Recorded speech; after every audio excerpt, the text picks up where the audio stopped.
Chip, I'm gonna keep it 100% with you, bro. I didn't even bring a coat in today. The reason why I'm late is because I feel like actual dog Well, here at the Fellas Mysteries Detective Freezy, we do not clock out. We have a toxic work culture and we have to solve this case. And it is the case of Cyntoia Brown. Lost in the judicial wheel, innocent or guilty, murderer or victim, 15 years of life stolen. What is repayment for such a thing?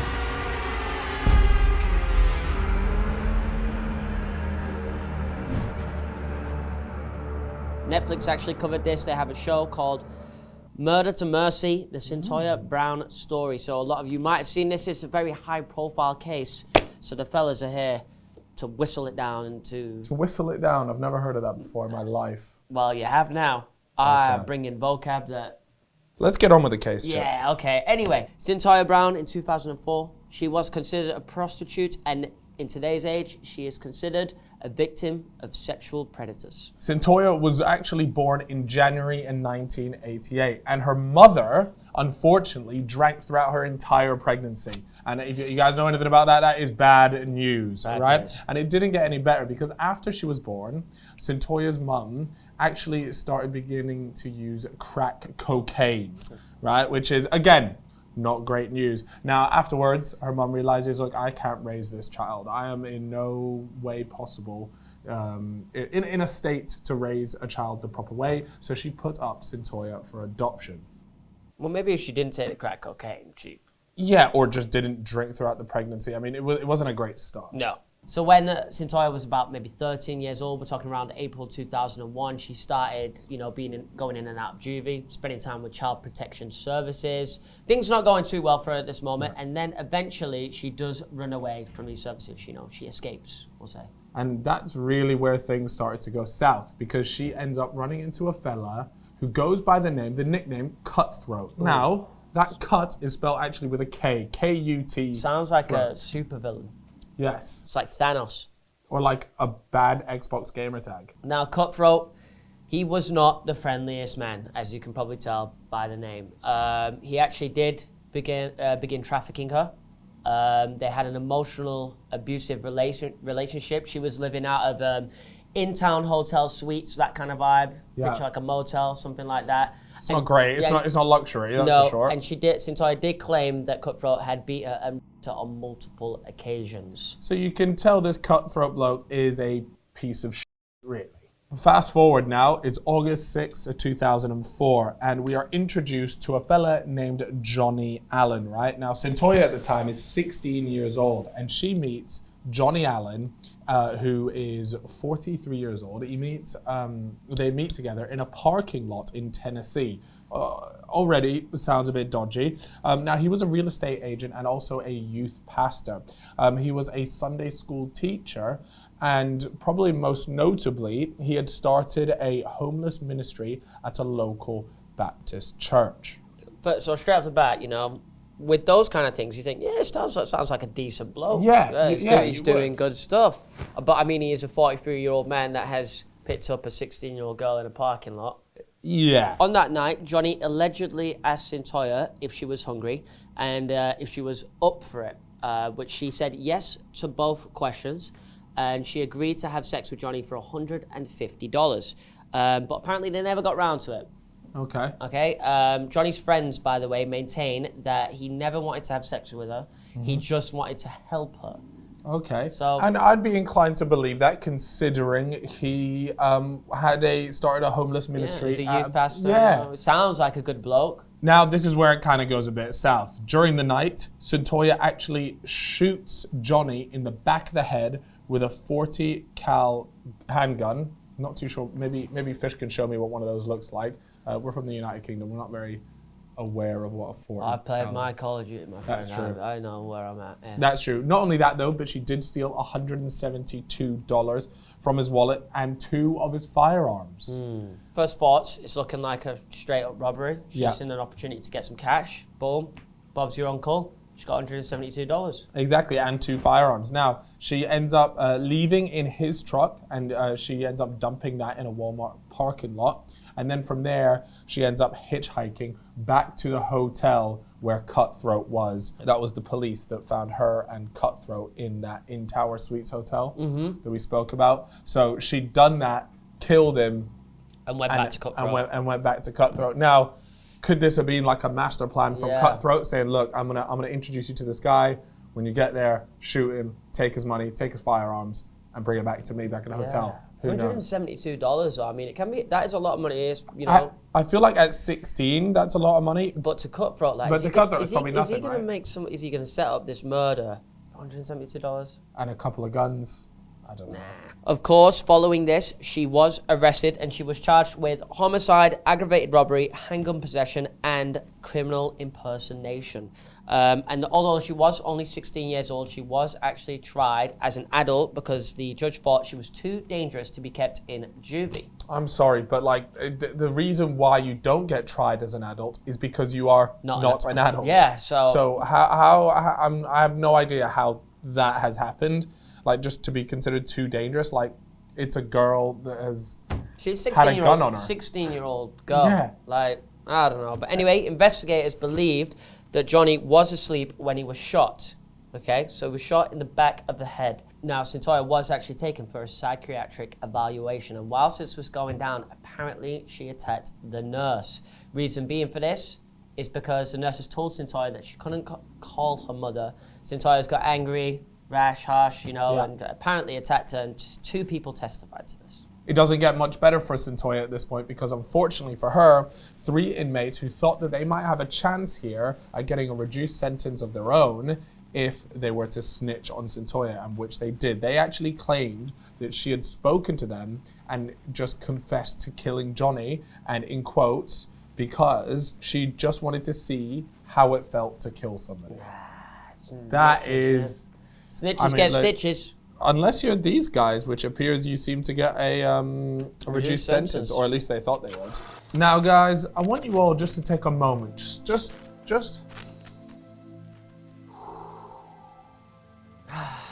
the air relax. in here, the air in here is nice. We've got a couple of plants in here. The oxygen is really flowing. Absolutely. And for today's ad break, it's the good people over at Calm, and they're here because they want you guys to just. You need to calm yourself. You need to have a few moments to yourself sometimes. Absolutely. Yeah. Now, look, we've partnered up with Calm, and you're probably wondering, what is Calm? Well, it's the #1 mental wellness app to give you guys the tools to improve the way you feel. Now, personally, Chip, that's actually something that I wanted to improve on for 2022. I don't know about you, but prioritizing the mental side of things is where I'm at. Yep. Otherwise, we'll burn out. We won't make it through the day. Exactly. So, guys, clear your head with guided daily meditations. Improve your focus with Calm's curated music tracks and drift off to the dreamland with Calm's imaginative sleep stories for children and for adults. I'm not gonna lie, bro. Going to sleep, nice. Either the soothing soundtracks. Personally, I love the sound of rain. The sound of rain? I love the sound of rain on a car window. Oh, that's very niche. Yeah, I like it though. Trust me. Okay, guys, if you go to calm.com/mysteries, you'll get a limited time offer of 40% off of a Calm premium subscription, which includes hundreds of hours of programming and new content added every single week. Over 100 million people around the world already use Calm. So make sure you get involved, all right? Again, if you guys are interested in that, it's calm.com/mysteries, and you get 40% off a premium subscription. That's calm.com/mysteries for 40% off unlimited access to Calm's entire library. Don't say we don't help you guys out. That is beautiful. Now, of course, Cyntoia has argued against this. She claimed it was self-defense and that Johnny kept standing over her and touching her inappropriately. He was also naked whilst this happened, and at one point, she thought that he was going to grab his gun and shoot her, so instead, she grabbed the gun and shot him first. Which is interesting because surely, well, you'd like to think that the like the forensics and things like that would be able to tell, like, was he actually asleep when he was shot, right? Because if that was the case, then he would obviously not be asleep. Well, also what was said was that he was shot in the back of the head, right? Yeah. So Did he turn around at some And point? then Maybe she's taking her chance. Yeah, but the defense has argued that Johnny had a dark side and he was intending to sexually assault Cyntoia. So self-defense is looking quite likely at the moment, I'd say. Yeah, I mean it's a sticky one. My question is like, where is the forensics here? Like, surely the forensics can help tell the story a lot better about how it actually went down. In 2011, there was actually a documentary done about her, which proved to be pretty key in this whole situation, because it meant that there was a fella named Charles Bone, right? Now, he was a national attorney, and he saw that documentary and he decided, look, I want to help out with this case. I feel like there might have been a bit of injustice going on here. Something went wrong. He took a look at this case and he said that, look, she actually has a high IQ and she functioned at a cognitive level of a 13-year-old. And they reckon this was the result of her mum drinking during her pregnancy. Not only that, but her traumatic and violent past, which we all know about. Now, moving forward, we've got the trial. A victim of Johnny actually came forward and stated that he had raped her.